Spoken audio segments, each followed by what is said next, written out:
Mais aujourd'hui, dû à l'importance de la mitzvah particulière qui a ce Shabbat,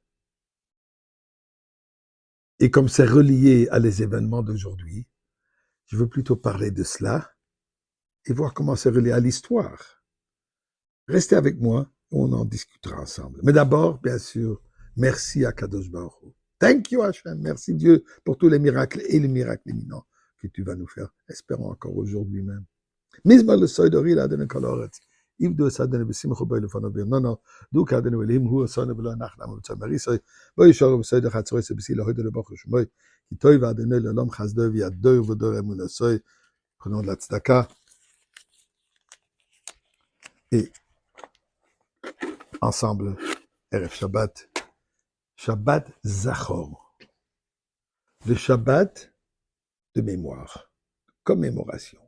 De quoi s'agit-il? D'ailleurs, important,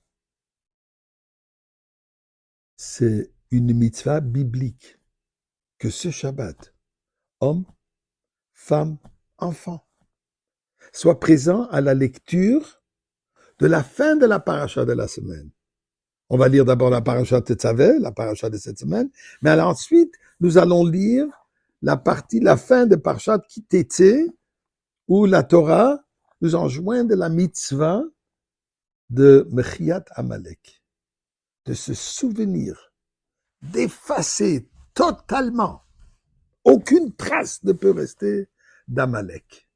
La Torah nous dit, eh bien, et c'est ici, comme je disais, c'est dans la fin de la paracha Tetzé, dans Devarim, chapitre 25, verset 17 jusqu'à la fin, 17, 18, 19. Et d'ailleurs, nous disons ça, nous aurons la coutume de le dire tous les jours, parmi les 6 sujets que l'on doit commémorer.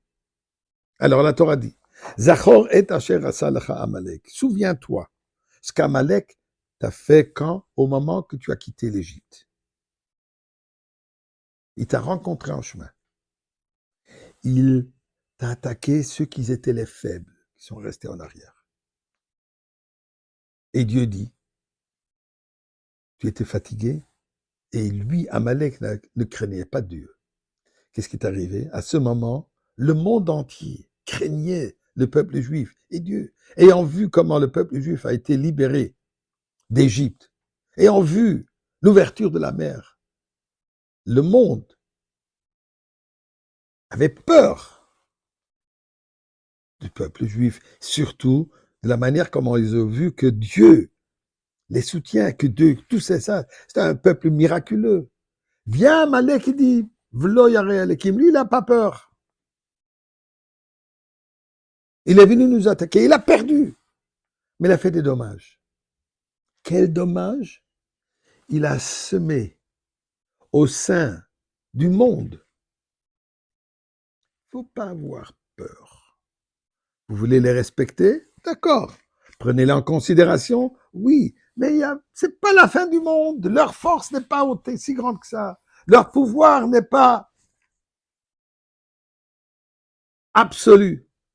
Il a semé cette doute au sein des populations. Nous dit à Kadosh Baruch Hu, sache, finalement, quand tu seras fini avec tous tes ennemis autour de toi, ne pense pas que tu es déjà bien calme. Il faut effacer entièrement.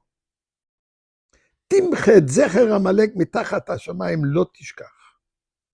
Efface la mémoire de cet Amalek. Et n'oublie pas. Pourquoi est-ce que c'est tellement important? Qu'est-ce que la Torah nous enseigne ici? Eh bien, comme je disais, Amalek est celui qui sème le doute. Il n'y a rien de plus dangereux que de douter de sa propre force, de sa propre importance, de sa propre mission. Dieu nous a libérés d'Égypte pour nous amener en Eretz Israël, pour transformer le monde. Vient Amalek, avec qui on n'avait aucune issue. Il habite loin. On n'est pas passé par ce pays, il n'est pas voisin. Mais Amalek a une haine gratuite, sans qui sait pourquoi, une haine absolue. Et avec cette haine, il est prêt à tout sacrifier. Haman, descendant d'Amalek. Une haine contre le peuple juif. Pourquoi? Qu'est-ce qu'on lui a fait? Aucun rapport, aucun contact. On n'a pas de conflit idéologique. Rien. Une haine. Dit la Torah. Cette haine, il faut l'effacer entièrement. Aujourd'hui, autour d'Israël, plus ou moins, les choses s'arrangent. Mais il y a une haine qui vient de milliers de kilomètres. L'Iran, descendant d'Amalek. Incroyable. Aujourd'hui, c'est jour. Durant la fête de Purim, Haman, que lui aussi, il était descendant d'Amalek. La Torah nous dit, il faut l'effacer entièrement. Spirituellement, effacer en nous tout doute de notre importance. Ceci fait part du processus de la Gaoula et nous y arrivons aujourd'hui, Bezrat Hashem.